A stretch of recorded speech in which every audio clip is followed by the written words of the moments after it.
Terima kasih. Nama saya Dr. Joshua Partogisai.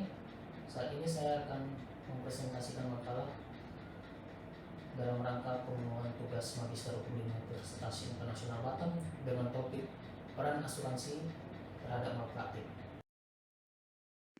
Peran asuransi terhadap malpraktik. Universitas Internasional Batam Magister Hukum 2021. Abstrak. Malpraktik medis terjadi ketika profesional atau penyedia layanan kesehatan lalai untuk memberikan perawatan yang tepat, tidak melakukan tindakan yang sesuai, atau memberikan perawatan di bawah standar menyebabkan bahaya, cedera, atau kematian bagi seorang pasien. Malpraktik atau kelalaian biasanya melibatkan kesalahan medis yang bisa dalam bentuk diagnosis, dosis obat, manajemen kesehatan, perawatan, atau selanjutnya. Hukum malpraktik medis memungkinkan pasien untuk mendapatkan kompensasi dari segala bahaya yang diakibatkan oleh perawatan di bawah standar. Asuransi merupakan alternatif pengalihan risiko atau kerugian yang mungkin diderita seorang, seperti meninggal dunia, sakit, kecelakaan, serta rusak atau musnahnya harta bendanya, baik sebagian maupun seluruhnya karena suatu sebab yang tidak pasti. Dengan kata kunci malpraktik asuransi hubungan dokter dan pasien. Pembahasan. Malpraktik medis terjadi ketika profesional atau penyedia layanan kesehatan lalai untuk memberikan perawatan yang standar, sehingga mengakibatkan kerugian bagi pasien. Malpraktik atau kelalaian biasanya melibatkan kesalahan medis, baik dalam diagnosis, dosis, manajemen kesehatan, perawatan, ataupun aftercare, sehingga hukum malpraktik medis memungkinkan pasien untuk memulihkan kompensasi dari segala bahaya yang diakibatkan oleh perawatan di bawah standar. Menurut Pusat Malpraktik Medis di Amerika Serikat sendiri, negara maju dengan sistem proteksi medis yang canggih, ada antara 15.000 sampai 19.000 tuntutan malpraktik medis terhadap dokter setiap tahun. Standar dan peraturan untuk malpraktik medis dapat berbeda antara negara. Kesalahan, kelalaian, atau kelalaian dapat menyebabkan gugatan malpraktik. Rumah sakit, dokter, ataupun profesional perawatan kesehatan yang diharapkan memberikan standar perawatan tertentu. Profesional medis tidak bertanggung jawab atas semua bahaya yang dialami pasien, namun bertanggung jawab secara hukum jika pasien mengalami bahaya atau cedera karena penyedia layanan kesehatan menyimpang dari kualitas perawatan yang biasanya diharapkan dalam situasi yang sama. Hal ini meliputi kondisi sebagai berikut: kegagalan memberikan standar perawatan yang tepat, di mana undang-undang mensyaratkan bahwa profesional kesehatan mematuhi standar tertentu atau berpotensi menghadapi tuntutan kelalaian. Cedera yang terjadi karena kelalaian jika seorang pasien merasa penyedia lalai, tetapi tidak ada bahaya atau cedera terjadi, tidak ada klaim. Pasien harus membuktikan bahwa kelalaian menyebabkan cedera atau bahaya dan bahwa tanpa kelalaian itu tidak akan terjadi. Cedera harus memiliki konsekuensi yang merusak. Pasien harus menunjukkan bahwa cedera atau bahaya disebabkan oleh kelalaian medis mengakibatkan kerusakan yang cukup besar. Kerusakan yang cukup besar bisa saja meliputi hal seperti berikut: penderitaan atau cacat tetap, rasa sakit yang menerus, kehilangan penghasilan yang cukup besar, maupun disabilitas. Pasien yang terluka harus menunjukkan bahwa dokter bertindak lalai dan memberikan perawatan dan bahwa kelalaian tersebut mengakibatkan cedera. Untuk melakukannya, 4 elemen hukum harus dibuktikan, yaitu tugas profesional yang harus dibayar pada pasien, pelanggaran tugas tersebut, cedera yang disebabkan oleh pelanggaran, kerusakan yang terjadi. Hal ini termasuk tidak melakukan apa-apa ketika mereka seharusnya melakukan sesuatu. Ini dapat dianggap sebagai tindakan kelalaian. Ketidakpuasan terhadap hasil pengobatan tidak menyiratkan malpraktik. Hanya malpraktik ketika ada kelalaian dan cedera, dan kelalaian itu menyebabkan kerusakan atau cedera. Kadangkala kasus dugaan malpraktik diawali oleh kegagalan komunikasi antara dokter dan pasien yang memiliki keterbatasan waktu untuk menjelaskan penyakit, atau bahkan pasien tidak memahami bahwa tindakan medis juga bisa menimbulkan komplikasi. Dan bila pasien tidak patuh terhadap dokter ataupun pasien mendatangi orang yang tidak berkompeten untuk menangani sakitnya, sehingga dokter harus menjalin komunikasi yang efektif dengan pasien. Asuransi merupakan suatu alternatif pengalihan risiko atau kerugian yang mungkin diderita seseorang, seperti meninggal dunia, sakit, kecelakaan, serta rusak ataupun musnahnya harta benda baik sebagian atau seluruhnya karena sebab yang tidak pasti. Untuk memastikan agar nilai ekonomi seseorang maupun harta benda yang dimilikinya tetap terjamin dan terlindungi dari risiko-risiko sebagai akibat peristiwa yang tidak pasti, maka orang yang bersangkutan dapat mempertanggungjawabkan risiko itu terhadap perusahaan asuransi sebagai alternatif yang tepat untuk menanggung risiko. Pembayaran ganti rugi dalam perjanjian asuransi tanggung jawab gugat profesi dokter yaitu penanggung akan mengganti kerugian kepada pihak tertanggung sejumlah ganti rugi sebagai akibat dari praktik kedokteran yang dilakukan tertanggung terhadap pasien selama menjalankan profesinya yang diasuransikan, di mana yang secara hukum bertanggung jawab membayar ganti rugi dari kerugian yang timbul dari cedera badan pada pasien yang disebabkan oleh tindakan medis dari tertanggung yang terjadi. Penyelesaian klaim asuransi tanggung gugat profesi dokter dapat terjadi dilakukan dengan dua cara. Yang pertama, cara damai, di mana dengan cara damai ini penyelesaian klaim ditempuh dengan cara musyawarah atau negosiasi untuk melakukan kesepakatan tentang jumlah penggantian klaim pada pasien. Perusahaan asuransi menggunakan cara damai untuk menyelesaikan perkara. Peran tim mediko-legal dalam menyelesaikan klaim dan cara damai pada penyelesaian klaim sangat besar.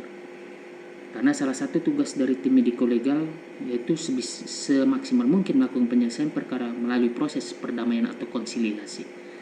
Dan bila tercapai kedamaian, tim mediko-legal akan membuat perjanjian perdamaian dengan legalitas dari notaris dan dibuat agar tidak ada salah satu pihak melakukan upaya hukum lain di kemudian hari. Setelah dibuat kesepakatan, akta perjanjian perdamaian didaftarkan oleh salah satu pihak ke pengadilan agar supaya mempunyai kekuatan hukum tetap, sehingga bersifat mengikat kedua pihak, yaitu pihak dokter dan pasien. Kedua, melalui proses pengadilan.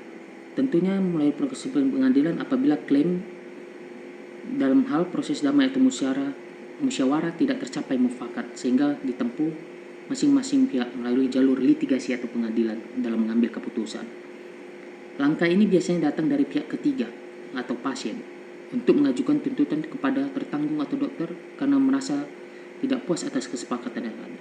Akan tetapi tidak menutup kemungkinan langkah tersebut juga datang dari inisiatif dokter, di mana langkah-langkah perdamaian dengan pasien gagal ditempuh. Dalam hal penyelesaian perkara dalam persidangan, pihak penanggung yaitu perusahaan asuransi akan memenuhi kewajibannya untuk menanggung biaya-biaya proses penyelesaian sengketa dan menyediakan pengacara yang akan digunakan jasanya membela tertanggung atau dokter sebagaimana bentuk jaminan yang diberikan oleh pihak asuransi. Menurut Undang-Undang Nomor 36 Tahun 2009 tentang Kesehatan, pasal 4-8 disebutkan bahwa setiap orang berhak atas kesehatan, akses atas sumber daya, pelayanan kesehatan yang aman, bermutu dan terjangkau, menentukan sendiri pelayanan kesehatan yang diperlukan, lingkungan yang sehat, info dan edukasi kesehatan yang seimbang, dan bertanggung jawab terhadap informasi tentang data kesehatan dirinya. Pembayaran ganti rugi dalam perjanjian asuransi tanggung jawab profesi dokter yaitu penanggung mengganti kerugian terhadap pihak tertanggung sejumlah ganti rugi akibat dari praktek kedokteran yang dilakukan tertanggung terhadap pasien selama menjalankan profesinya, yang mana secara hukum bertanggung jawab membayar ganti rugi dari kerugian yang timbul dari cedera yang terhadap pasien akibat tindakan medis yang terjadi. Pembayaran ganti rugi seperti yang dimaksud dalam perjanjian meliputi biaya ganti rugi dan biaya hukum penyelesaian klaim maksimal sebesar nilai pertanggungan yang tercantum dalam ikhtisar polis. Penanggung hanya bertanggung jawab berdasarkan polis untuk membayarkan ganti rugi atau biaya klaim setelah dikurangi jumlah risiko sendiri yang menjadi tanggung jawab tertanggung pada setiap kejadian dan apabila syarat-syarat dalam polis telah dipenuhi. Setiap batas kejadian dinyatakan dalam ikhtisar pertanggungan adalah jumlah tertinggi yang dibayarkan penanggung pada setiap kejadian berupa total jumlah. Pada prinsipnya, Undang-Undang Nomor 2 Tahun 92 tentang usaha perasuransian, ganti rugi merupakan suatu tujuan bahwa asuransi merupakan risk transfer mechanism, mengalihkan atau membagi risiko yang kemungkinan akan diderita atau dihadapi tertanggung atas suatu peristiwa yang tidak dikehendaki dan belum pasti terjadi. Namun, satu hal yang perlu diketahui dalam prinsip keseimbangan atau indemnity principle, bahwa tertanggung tidak diperkenankan untuk memperoleh keuntungan dari ganti rugi yang diberikan oleh penanggung. Besarnya ganti rugi yang diterima oleh tertanggung harus seimbang atau sama dengan kerugian yang dideritanya. Untuk menciptakan keseimbangan antara kerugian dengan ganti rugi harus terlebih dahulu diketahui berapa nilai atau harga objek yang diasuransikan. Kesimpulan, bahwa tingkat kesalahan dokter belum dipergunakan sebagai dasar pertimbangan dalam penentuan dan pembayaran ganti rugi dalam kasus malpraktek, karena peraturan perundang-undangan yang mengatur pelayanan kesehatan belum menentukan hal tersebut. Dalam Undang-Undang Nomor 36 Tahun 2009 tentang kesehatan mengatur tentang tuntutan ganti rugi terhadap tenaga kesehatan yang menimbulkan kerugian terhadap seseorang, sesuatu yang timbul baik fisik maupun non fisik akibat kesalahan atau kelalaian dalam pelayanan kesehatan. Dalam kitab Undang Hukum Perdata mengatur tentang tanggung jawab yang timbul karena prestasi perbuatan melanggar hukum terhadap pasien yang mengakibatkan cacat ataupun kematian. Sedangkan dalam Undang-Undang Nomor 2 Tahun 92, usaha perasuransian mengatur tentang ganti rugi dari kemungkinan risiko yang diderita ataupun dihadapi tertanggung atas suatu peristiwa yang tidak dikehendaki. Besarnya ganti rugi diterima oleh tertanggung seimbang dengan kerugian yang dideritanya.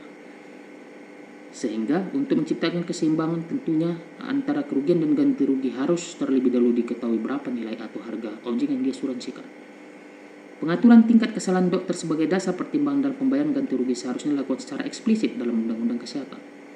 Tentunya ketentuan peraturan perundang-undangan mengatur pelayanan kesehatan seharusnya memuat ketentuan tentang syarat penentuan tingkat kesalahan dokter sebagai dasar untuk menentukan tanggung jawab ganti rugi berdasarkan atas proporsionalitas.